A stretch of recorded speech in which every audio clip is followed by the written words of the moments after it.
उल्टा सीधा कर दूंगा। पूरा दिन शांति से रात जब आती चली आती है।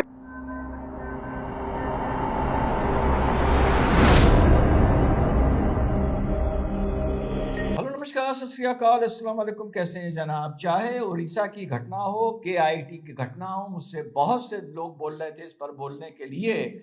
चाहे आरजे कर की हो, चाहे कोटा की हो, इन किसी घटनाओं को आपस में मिला नहीं रहा हूं, पर एक स्वीपिंग सलाह दे रहा हूं। चाहे किसी के घर में हो, जब भी ऐसी घटना हो, इसमें कैसे मान लिया जाता है सुसाइड। अथॉरिटीज पहला जो सर्कुलर निकालती हैं या जो मुंह खोलती हैं सुसाइड। मीडिया पहला जो मुंह खोलता है सुसाइड। पुलिस का पहला जो स्टेटमेंट आता है वो सुसाइड। पहले ही एक नैरेटिव सेट कर दिया जाता है। मैं नहीं कह रहा कि आईआईटी में कोई मर्डर हुआ है, उस पर अभी हम लोग चर्चा करेंगे एक लीगल एंगल से, लेकिन इसको कहा जाना चाहिए डेथ अंडर मिस्टीरियस सर्कमस्टांसेस या डेथ अंडर सस्पिशियस सर्कमस्टांसेस। और उसके बाद वो सुसाइड है, नहीं है, मर्डर है, फलाना है। यही चीज आरजीकर मेडिकल कॉलेज में हुई थी। आपको ये विवेचना पर छोड़ देना चाहिए। तो पहले तो एक स्वीपिंग आदेश किसी कोर्ट से, सुप्रीम कोर्ट से या गवर्नमेंट से ये आना चाहिए। अब मुझसे लोग कह रहे हैं कि भैया तुम इस पर बोल नहीं रहे हो। आरजीकर मेडिकल कॉलेज पर बोल रहे थे, आरजीकर मेडिकल कॉलेज पर बिल्कुल बोल रहा था। दोनों सूरतें बिल्कुल अलग हैं, बिल्कुल अलग हैं।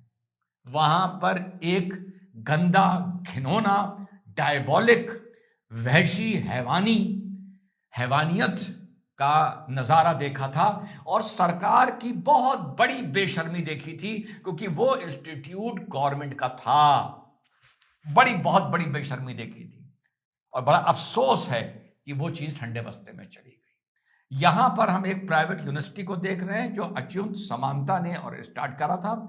40,000 लोग यहां पढ़ते हैं। बड़ा रिप्यूटेड कॉलेज है, डीम्ड यूनिवर्सिटी है, लेकिन प्राइवेट है।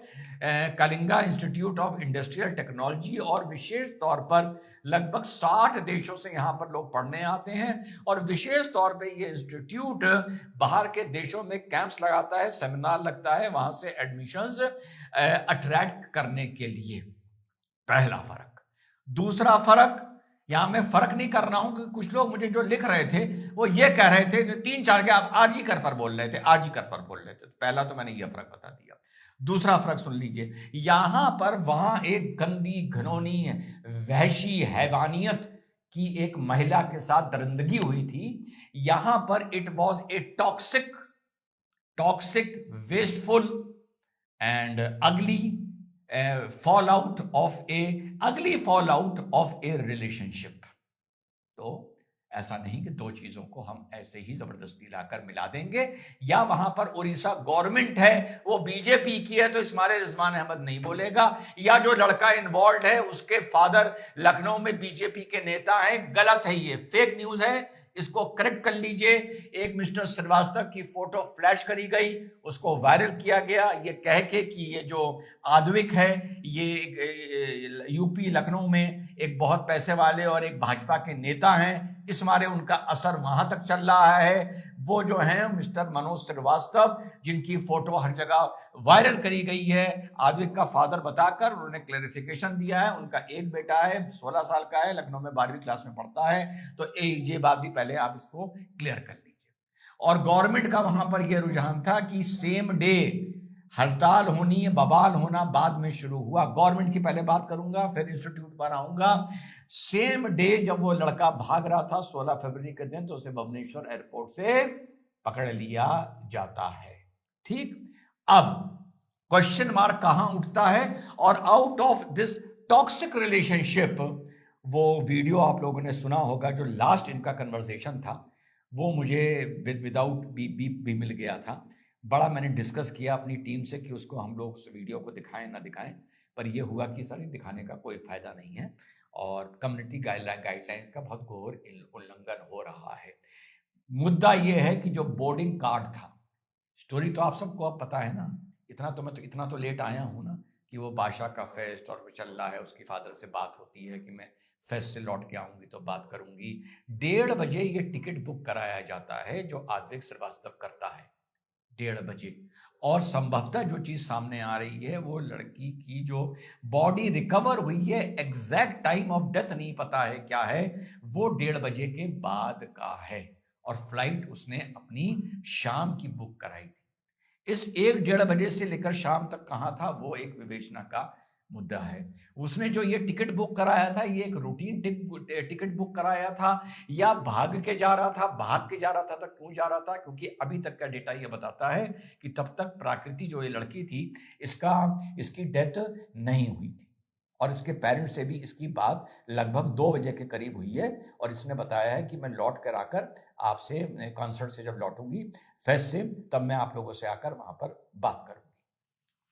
बदतमीजी कहां शुरू हुई? और फिर से मैं दोहरा दूं, this is a result of a highly toxic relationship.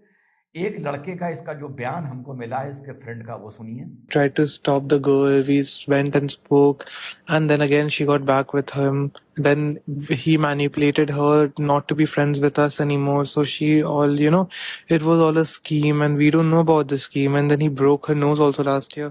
We tried to complain. We went everywhere, but nothing happened. And I was friends with the girl also. जी हाँ, उसका फ्रेंड ये बता रहा है, उसके फ्रेंड के बाद से ये चीज पता चल रही है कि she was getting into and out of this relationship with this guy.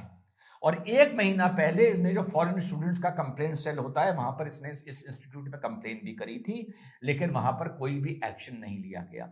लेकिन जो अब्यूजिव टेलीफोनिक कन्वर्सेशन सामने आया है वो उस कंप्लेन के बाद का है। संभवतः वो घटना के दिन सुबह का है या 1 दिन पहले का है, जिसमें वो लड़का इससे जबरदस्ती कह रहा है कि तुम मुझसे माफी मांगो। एक बार ये हल्की सी माफी मांगती भी है, उसके बाद फिर इनका क्लैश होता है। बातों से ये पता चल रहा है कि ये लड़की जो थी, इसने किसी लड़के का या रादर ये लड़का किसी लड़के को का नाम लेकर इस लड़की को उससे कनेक्ट कर रहा था, जिस चीज से इनमें विवाद था और इनमें आपस में रिलेशनशिप में फॉल आउट हुआ था। इसके जो दोस्त थे, एज पर कन्वर्सेशन जो मैंने आपको सुनाया, इसको बार बार ये बताते थे कि इस रिलेशनशिप से बाहर आ जाओ, ये बाहर नहीं आ पा रही थी। और लग ऐसा रहा है कन्वर्सेशन सुनकर कि इसके बाद इस लड़के की मुलाकात नहीं हुई है, और अगर हुई है तो ये मैटर ऑफ इन्वेस्टिगेशन है कि इसने लड़की ने परेशान होके, हताश होके सुसाइड करी है या इसके साथ और कोई मामला हुआ है। उसके बाद ये सब लोग ऑडिटोरियम में जमा करे जाते हैं। अफसोस की बात कहाँ है वो बताता हूं।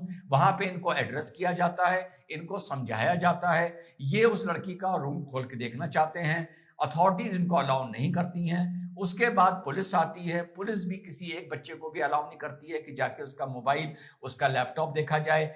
इनका ये मानना है कि अथॉरिटीज उसके मोबाइल और लैपटॉप के साथ छेड़छाड़ करती हैं। उसके बाद ये लोग प्रोटेस्ट पे बाहर निकलते हैं। प्रोटेस्ट पे जब ये सड़कों पे बैठे होते हैं तो इनके जो फाउंडर एंड सीईओ थे, समांता जी, ये वहां पर आते हैं। इनका स्टूडेंट से आर्गुमेंट होता है, इनके आर्गुमेंट के बाद धक्का मुक्की होती है, उसमें ये गिर जाते हैं। जब ये गिर जाते हैं तो वहां की फैकल्टी और वहां की सिक्योरिटी वहां पे जो बच्चे थे उनकी पिटाई शुरू करती है, हॉस्टलों में घुस के मारती है। ये जो समांता साहब थे, ये बाहर से भी कुछ लोग बुलाते हैं जो हॉस्टलों में घुस के लड़कों की पिटाई करते हैं। जो बाहर से लेडीज आती हैं वो गर्ल्स हॉस्टल में जाके लड़कियों की पिटाई करती हैं। और एक ऑर्डर निकलता है कि सिर्फ नेपली स्टूडेंट के लिए साइंडाई कॉलेज बंद किया जा रहा है। और इसी बीच वो वीडियोस वायरल आते हैं जहां पर देखा जाता है कि फैकल्टी किस तरह से इन स्टूडेंट से बदतमीजी कर रही है, डायरेक्टली उनकी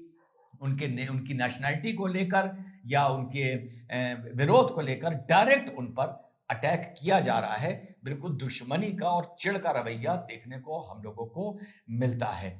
शर्म की बात यहां से मेन शुरू होती है। शर्म की बात इस घटना में जिस तरह से वहां की ये डीम्ड प्राइवेट यूनिवर्सिटी के स्टाफ ने बिहेव किया, ये है पहली शर्म की बात।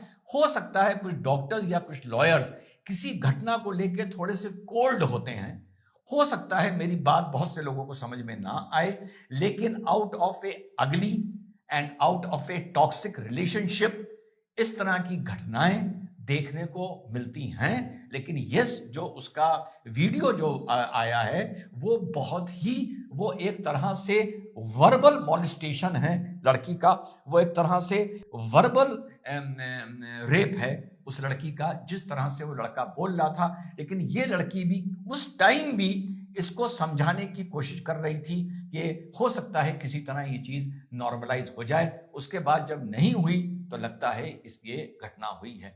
तो शर्म की बात, ये घटना बहुत अफसोसनाक है। आद्विक जो है, इसका जो टेलीफोनिक कन्वर्सेशन है वो अपने आप में मुझे पर्याप्त सबूत, वैसे अबेटमेंट टू सुसाइड की अगर हम बात करें तो कोर्ट्स इसमें बहुत स्ट्रिक्ट हैं। अबेटमेंट ऑफ सुसाइड में कोर्ट्स ये कहते हैं कि जब तक डायरेक्ट इन्वॉल्वमेंट आपका सुसाइड, डायरेक्ट इन्वॉल्वमेंट ना हो सुसाइड में, अबेटमेंट ऑफ सुसाइड का मुकदमा नहीं बनता है। लेकिन जिस तरीके से भी इस लड़के ने बात की है, that is a good enough evidence to establish कि इस तरह की बात के बाद एक लड़की मेंटली इतने ट्रॉमा और स्ट्रेस में चली गई कि उसने सुसाइड कर ली। खैर, ये एक ट्रायल का, इन्वेस्टिगेशन का और उससे ज्यादा एक इंटरप्रिटेशन ऑफ लॉ का है जो आगे आने वाले वक्त में हम लोग देखेंगे। लेकिन जो बिहेवियर ऑफ स्टाफ था वो बहुत ही शर्मनाक था। सिर्फ अपॉलजी से काम नहीं चलेगा। लेकिन सबसे बड़ी बात, इसमें अभी तक मुझे एक सवाल का जवाब नहीं मिला है जो वाकई बहुत शर्म की बात है कि नेपाली स्टूडेंट क्यों प्रोटेस्ट कर रहे थे। आई मीन इसका इस डेथ से क्या connection? This girl, it was a girl, she was a girl, और गर्ल के साथ ये हुआ था। तो वहां पर मौजूद कोट अनकोट इंडियन स्टूडेंट्स क्यों नहीं प्रोटेस्ट कर रहे थे? साइन डाई जो कॉलेज बंद करा गया, ये पूरा कॉलेज क्यों नहीं बंद किया गया? जो हॉस्टल खाली कराया गया, जैसा आमतौर पे जो हॉस्टल में रहते हैं उन्होंने देखा होगा, ये पूरा क्यों नहीं खाली कराया गया? ये सिर्फ नेपाली स्टूडेंट प्रोटेस्ट कर रहे थे। नेपाली स्टूडेंट के साथ मारपीट हुई, नेपाली स्टूडेंट के साथ फैकल्टी ने मिसबिहेव किया, नेपाली स्टूडेंट से कहा गया आप हॉस्टल छोड़ के चले जाइए, फिर बाद में उनको बुलाया गया। तो बहुत बड़ा एक मोरालिटी पर एक सवाल उठता है कि इंडियन स्टूडेंट्स क्या कर रहे थे? Where were the Indian students, where were the Indian girls? वो इसमें शामिल इस प्रोटेस्ट में क्यों नहीं थे? तो जहां तक लोग टीचर्स की और फैकल्टी की बात देख रहे हैं, तो स्टूडेंट्स पे भी जरा नजर मारिए कि वो चुप क्यों थे। क्या उनकी मोरालिटी इंडियन गर्ल के साथ ये होता अलग होती और नेपलीज गर्ल्स के साथ ये हुआ तो अलग है? ये है इस मुद्दे का सबसे बड़ा सवाल। लेकिन यही इतने सारे फैक्टर्स थे, मैंने सोचा कि एक चीज स्टोरी पूरी कनेक्ट हो जाए, उसके बाद अपनी बात आप लोगों के सामने रखूंगा। जय हिंद, वंदे मातरम, खुदा हाफिज।